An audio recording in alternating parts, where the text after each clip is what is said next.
Oh my God, तुझ्या दादाची love story तर सुरू झाली. राजू, आता आपली बारी, आपली लव्ह स्टोरी सुरू करूया. अगे थांब थांब, मला असं इग्नोर झालेलं आवडत नाही आणि मला असं कोणी इग्नोर करत पण नाही. पण मला तू आवडतेस. आता तू पण सांग की तुला मी आवडतो. बोल, पटकन बोल, चल.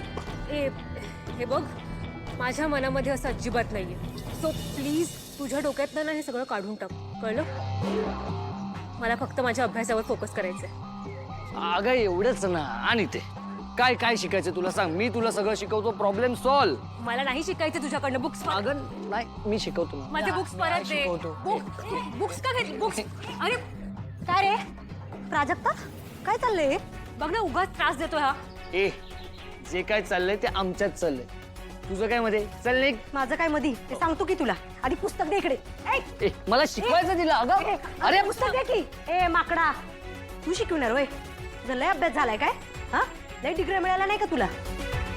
पायात काय आहे बघितलंस ना? याच कोल्हापुरी पायतारांनी सडकून तुझा सगळा अभ्यास बाहेर काढतो. थांब. बघतोस काय र? हा, बघतोस काय?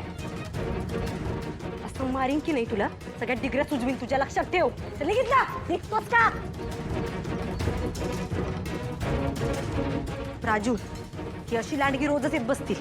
त्यासनी अशी भीक घालायची नाही आणि घाबरायचं तर अजिबात नाही, नाहीतर डोसक्यावर बसतील. तू टेन्शन घेऊ नकोस.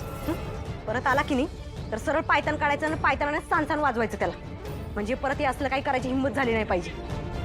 आणि प्राजक्ता, एक गोष्ट लक्षात ठेव, यापुढं कधी बी तुझी कोणी छेड काढली की नाही तर सरळ त्याच्या डोळ्यात डोळं घालून नजरेला नजर देत भिडायचं.